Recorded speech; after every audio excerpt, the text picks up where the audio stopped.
ये खास करके एक बौछार विधानसभा जो है वो तो पहले भी अपनी ताकत दिखा दिया, एकता दिखा दिया।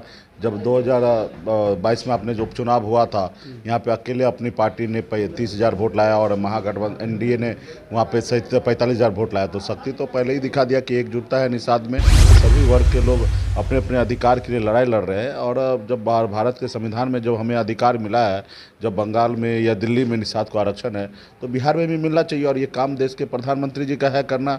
और खास करके उसके लिए लड़ाई लड़ा जाता तो पहले भी मिल गया रहता, आज समाज बहुत आगे निकल जाता। लेकिन नहीं मिला तो खैर अभी लड़ना पड़ेगा, और नहीं लड़ेंगे तो फिर आने वाला समय पीढ़ी जो है उसको वो कहीं ना कहीं भटकेगा। निश्चित तौर पे संकल्प इसलिए दिलाया जा रहा है कि आपको अपने पूर्वज को, अपने इष्ट देवता को साक्षी मान के आप संकल्प कीजिए कि एक रोटी कम खाइएगा लेकिन अपने बच्चे को पढ़ाइएगा। आप पार्टी के साथ रहिएगा, आप विचार के साथ रहिएगा, अपनी आने वाला पीढ़ी के लिए हर परिस्थिति में लड़ाई लड़िएगा, इसका वादा कीजिए। क्योंकि कुछ पॉलिटिकल पार्टी जो होते हैं वो पैसे के दम पे चुनाव लड़ते हैं और जीतते हैं। अब बाबा साहब भीमराव अंबेडकर ने हमें वो शक्ति दिया है कि पहले राजा के घर में बच्चा जन्म लेता था तो राजा बनता था, लेकिन लोकतंत्र में एक गरीब मछुआरा, एक किसान का बेटा भी राजा बन सकता है, देश का प्रधानमंत्री, राज्य का मुख्यमंत्री बन सकता है, वो वोट के दम पर। कुछ विचारधारा ऐसा है कि गरीब को खून चूसना है। देश में ऐसे विचारधारा है पॉलिटिकल पार्टी के पास कि जो गरीब को खून चूसना है, और कुछ विचारधारा ऐसे है कि गरीब जब भूखा है तो उसको खाना खिलाएंगे। ये देश में जो संविधान बना है, संविधान के दायरे में जब हमें अधिकार मिला तो उसको हमारे तक क्यों नहीं पहुंच रहा। अभी मोदी जी का 2024 का चुनाव है, मोदी जी चाहेंगे कि हम पुनः तीसरी बार हम प्रधानमंत्री बने, और हम लोगों का मांग है कि भाई आरक्षण दीजिए। तो हम लोगों ने निर्णय लिया है, आरक्षण नहीं तो गठबंधन नहीं। और हम पूरे बिहार, यूपी, झारखंड में अभी चुनाव लड़ेंगे, कितना लड़ेंगे, कहाँ लड़ेंगे, इस पे हमारा फोकस नहीं है। अभी सिर्फ फोकस है निषाद को आरक्षण दिलाना। और निश्चित तौर पे आरक्षण अगर दे देते हैं मोदी जी, तो फिर जैसा संबंध होगा अच्छा होगा। कहाँ से लड़ेंगे चुनाव, नहीं लड़ेंगे तो पार्टी जब एक समय पे आएगा तो निश्चित तौर पे अपनी दावेदारी पेश करेगा। अभी सिर्फ चुनाव लड़ना, पावर में आना, सत्ता लेना, यही मकसद नहीं है। ये भी आएगा, समय आएगा। तो अभी फिलहाल आरक्षण के लिए हम लोग लड़ रहे हैं। बिहार का शिक्षा का स्तर तो बहुत गिर गया है, ये बात आप और हम सब जानते हैं। और इस पे अगर कोई एक्शन ले रहा है और कोई उस पर काम कर रहे हैं, और शिक्षा विभाग के बड़े पदाधिकारी हैं, और उनके अधिकार में क्या है नहीं है वो तो बात की बात है। लेकिन अगर पदाधिकारी राज्य में तनख्वाह ले रहा है और काम नहीं कर रहा है तो जाहिर सी बात उनके ऊपर कार्रवाई होना चाहिए। इसमें तो राज्यपाल महोदय जी को भी समर्थन देना चाहिए। सिर्फ अधिकार के लिए नहीं लड़ना है। आज मेरा अधिकार नहीं है राज चलाना, लेकिन मेरे अधिक सामने में अगर कोई गलत हो रहा है तो मेरा काम होना कि बचाव करना है। नमस्कार, मुजफ्फरपुर देख रहे हैं आप। मेरा नाम है उत्तम कुमार। देखिए, संकल्प यात्रा के दौरान जो है आज मुजफ्फरपुर वीआईपी सुप्रीमो मुकेश सहनी पहुंचे हैं, इनसे बातचीत करेंगे। क्या कुछ कहिएगा, जनता का जो है जनसलाह उमड़ा था आज। निश्चित तौर पे देखिए, ये तो पहले भी ये खास करके एक बौछार विधानसभा जो है वो तो पहले भी अपनी ताकत दिखा दिया, एकता दिखा दिया। जब 2022 में अपने जो उपचुनाव हुआ था, यहाँ पे अकेले अपनी पार्टी ने 30,000 वोट लाया और महागठबंधन एनडीए ने वहाँ पे 45,000 वोट लाया। तो शक्ति तो पहले ही दिखा दिया कि एकजुटता है निषाद में।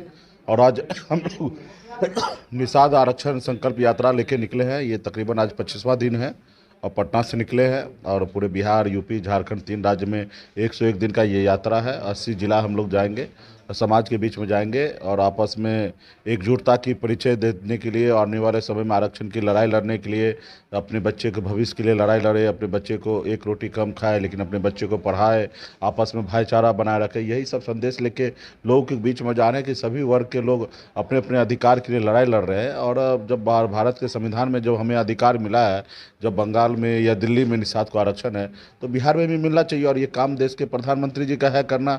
और खास करके उसके लिए लड़ाई लड़ा जाता तो पहले भी मिल गया रहता, आज समाज बहुत आगे निकल जाता। लेकिन नहीं मिला तो खैर अभी लड़ना पड़ेगा, और नहीं लड़ेंगे तो फिर आने वाला समय पीढ़ी जो है उसको वो कहीं ना कहीं भटकेगा।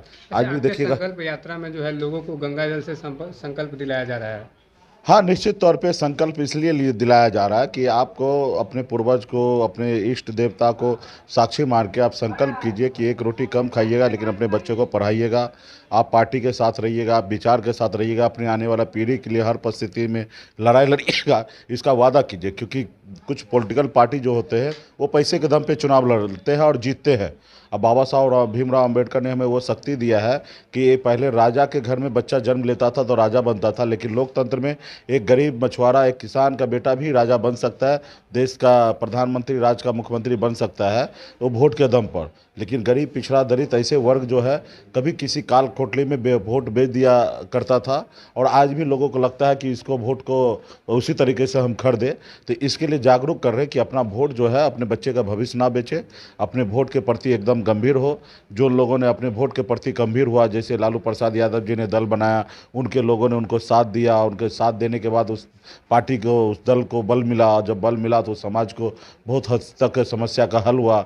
बहन मायावती जी, काशीराम जी ने गांव-गांव में घूमकर संगठन ऐसा मजबूत बनाया कि एक दलित का बेटा, एक बेटी 4 बार उत्तर प्रदेश में मुख्यमंत्री बने और बहुत कुछ बदलाव करते हैं। देखिए, देश में कई विचारधारा है, और जब भी जो विचारधारा पहुंचते हैं सत्ता पावर में, वो विचारधारा अपने अपने विचारधारा के अनुकूल काम करते हैं। कुछ विचारधारा ऐसा है कि गरीब को खून चूसना है, देश में ऐसे विचारधारा है पॉलिटिकल पार्टी के पास कि जो गरीब को खून चूसना है, और कुछ विचारधारा ऐसे है कि गरीब जब भूखा है तो उसको खाना खिलाएंगे। तो जब ऐसे विचारधारा वाला पहुंचेंगे, खून चूसने वाला, तो वो खून चूसेंगे, और भूखे को खाना खिलाने वाला विचारधारा पहुंचेंगे तो भूखे लोगों को खाना खिलाएंगे। तो देश में कई तरह के लोग हैं, और भारत में और वोट के अधिकार पे ही सब चीज़ बनता है। तो यहाँ पे अपने लोगों को जागरूक कर रहे हैं, समझा रहे हैं कि आने वाला पीढ़ी के लिए लड़ाई लड़िए, संघर्ष करिए। देश में जो संविधान बना है, संविधान के दायरे में जब हमें अधिकार मिला तो उसको हमारे तक क्यों नहीं पहुँच रहा। अभी मोदी जी का 2024 का चुनाव है, मोदी जी चाहेंगे कि हम पुनः तीसरी बार हम प्रधानमंत्री बने, और हम लोगों का मांग है कि भाई आरक्षण दीजिए। तो हम लोगों ने निर्णय लिया है, आरक्षण नहीं तो गठबंधन नहीं, देगा उसके साथ जो देगा नहीं, अभी सिर्फ मोदी जी ही दे सकते हैं। राहुल गांधी जब जी आएंगे, या इंडिया के तरफ से जो भी प्रधानमंत्री कैंडिडेट बनेंगे फिर वो आएंगे, तब वो देंगे। अभी तो सिर्फ मोदी जी ही दे सकते हैं, क्योंकि वही है 2024 तक देश के प्रधानमंत्री है। मई महीना तक तो देश के प्रधानमंत्री 2024 तक तो मोदी जी है, मोदी जी ही कर सकते हैं। तो इसलिए हमारा अभी यही है कि मोदी जी समझे कि निषाद गरीब है, पिछड़ा है, ऐसे इनके बच्चे बहुत बेबस है, इसके लिए आरक्षण का जो हमें अधिकार मिला है वो लागू करेंगे। नहीं लागू करेंगे तो हम लोग उनके खिलाफ में लड़ेंगे। अच्छा, एक चीज़ और बताइएगा, 2024 में लोकसभा चुनाव होना है, ऐसे में बताया जा रहा है कि वीआईपी सुप्रीमो जो है मुजफ्फरपुर से लोकसभा में उतर सकते हैं, इस पे क्या कुछ कहिएगा? देखिए, हमारी पॉलिटिकल पार्टी बनी है, और एक पॉलिटिकल पार्टी का यही विचार होता है कि हमारी पार्टी चुनाव लड़े, मैदान में जाए, चुनाव जीते, चुनाव जीत के सत्ता पावर में आए, और जब पावर में आएंगे तो जो हमारी विचारधारा है वो लागू हम करेंगे। तो ये चुनाव तो हर एक पॉलिटिकल पार्टी का उद्देश्य होता है, लेकिन यहाँ पे अभी हमारा थोड़ा पैटर्न अलग है। हम नवंबर तक, 4 नवंबर तक मेरा संकल्प यात्रा चलेगा, 2 नवंबर तक, और हम पूरे बिहार, यूपी, झारखंड में अभी चुनाव लड़ेंगे। कितना लड़ेंगे, कहाँ लड़ेंगे, इस पे हमारा फोकस नहीं है। अभी सिर्फ फोकस है निषाद को आरक्षण दिलाना, और निश्चित तौर पे आरक्षण अगर दे देते हैं मोदी जी, तो फिर जैसा संबंध होगा अच्छा होगा। कहाँ से लड़ेंगे चुनाव, नहीं लड़ेंगे तो पार्टी जब एक समय पे आएगा तो निश्चित तौर पे अपनी दावेदारी पेश करेगा। अभी सिर्फ चुनाव लड़ना, पावर में आना, सत्ता लेना, यही मकसद नहीं है। ये भी आएगा, समय आएगा। तो अभी फिलहाल आरक्षण के लिए हम लोग लड़ रहे हैं, और निश्चित तौर पे पार्टी है तो चुनाव लड़ेंगे। अच्छा, बिहार में शिक्षा व्यवस्था पर एक सवाल रहेगा कि बीते दिनों शिक्षा विभाग के जो अपर मुख्य सचिव है के पाठक, वो मुजफ्फरपुर आए थे, और इस दौरान जो है बिहार यूनिवर्सिटी में जो है उन्होंने बीसी और प्रो बीसी का वेतन रोका। इस पर जो है राजभवन ने उन पर जो है लगाई कि यह जो है आपके अधिकार में नहीं आता। इस पर क्या कुछ कहिएगा, जिस तरह जो शिक्षा व्यवस्था को सुधारने में जुटे हुए हैं? नहीं, देखिए, अभी जितना मैं सुन रहा हूँ, क्योंकि मैं इस विभाग को मैं नज़दीक से नहीं देखा, और जितना आप लोगों के माध्यम से टीवी मीडिया पोर्टल के द्वारा मैं जो सुन रहा हूँ उसके अनुकूल देख रहा हूँ कि शिक्षा विभाग, बिहार का शिक्षा का स्तर तो बहुत गिर गया है। ये बात आप और हम सब जानते हैं, और इस पर अगर कोई एक्शन ले रहा है और कोई उस पर काम कर रहे हैं, और शिक्षा विभाग के बड़े पदाधिकारी हैं, उनके अधिकार में क्या है नहीं है वो तो बात की बात है। लेकिन अगर पदाधिकारी राज्य में तनख्वाह ले रहा है और काम नहीं कर रहा है, तो जाहिर सी बात उनके ऊपर कार्रवाई होना चाहिए। इसमें तो राज्यपाल महोदय जी को भी समर्थन देना चाहिए। सिर्फ अधिकार के लिए नहीं लड़ना है। आज मेरा अधिकार नहीं है राज चलाना, लेकिन मेरे सामने में अगर कोई गलत हो रहा है तो मेरा काम होना कि बचाव करना है। मान लीजिए कोई बच्चा का इलाज नहीं हो रहा, वो गरीब है, वो असमर्थ है, तो एक समाज के एक व्यक्ति का भी दायित्व बनता है कि सरकार का हॉस्पिटल बाद में देखा जाएगा, अगर उसके पास क्षमता है तो गरीब बच्चे को इलाज होना चाहिए। तो यहाँ पे तो सिर्फ पावर के लिए लोग लड़ रहे हैं। अगर मान लीजिए राज्यपाल महोदय जी के इधर से अगर इस तरीके से बातें हो रहा है कि आपके अधिकार में नहीं है, मेरे अधिकार में, तो इसके लिए लड़ने की आवश्यकता नहीं है। इसके लिए बात करने की आवश्यकता, पहले वो जांचे कि अगर बढ़िया अधिकारी है, आईएएस है, और आईएएस अगर इस तरीके से अगर कदम उठाया तो उसको तो समर्थन देना चाहिए राज्यपाल महोदय जी की तरफ से कि उसको जांच करें कि भाई ये सही है या गलत है।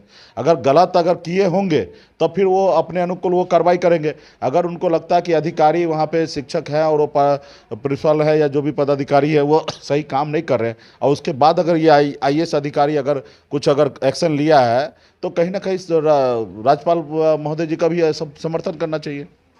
अच्छा, अभी प्रशांत किशोर भी बिहार में जो है पदयात्रा पे हैं, बिहार की राजनीति में कितना बदलाव ला सकते हो? अभी देखिए उसके बारे में मुझे नहीं पता है, इतना पता है कि वो पदयात्रा कर रहे हैं, मेहनत कर रहे हैं, बिहार के बारे में बोल रहे हैं, बिहार के भलाई के बारे में बोल रहे हैं और बहुत अच्छा काम कर रहे हैं।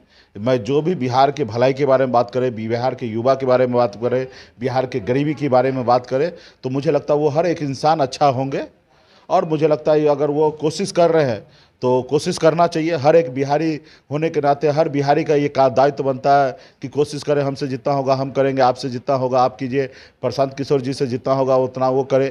अब लेकिन सिर्फ एक रणनीति के तहत नहीं होना चाहिए। जो हमें समझ में आ रहा है कि एक रणनीति के तहत काम कर रहे हैं, तो वो सिर्फ रणनीति के तहत काम नहीं होना चाहिए, सही में बदलाव होना चाहिए। प्रशांत किशोर जी क्या है नहीं है, बिहार के हर एक व्यक्ति को पता है वो कहाँ से आए, किस लिए आए, किस क्या कर रहे हैं। बहुत ऐसी चीज़ें हैं कि वो हिडन रखते हैं, वो पर्दे के ऊपर नहीं आने देते हैं, और बहुत ऐसी चीज़ें होता है वो दुनिया को नहीं बताना चाहेंगे। तो मुझे लगता है कि जो वो कर रहे हैं, अगर मन साफ है और अच्छे तरीके से कर रहे हैं तो बहुत ही अच्छा काम कर रहे हैं। जी, हमारे साथ जुड़ने के लिए आपका बहुत बहुत धन्यवाद। देखिए, हमारे साथ वीआईपी सुप्रीमो थे और तमाम सारा जो बात है आप इस वीडियो में देख पाएंगे। बने रहिए आप हमारे साथ, देखते रहिए मुजफ्फरपुर।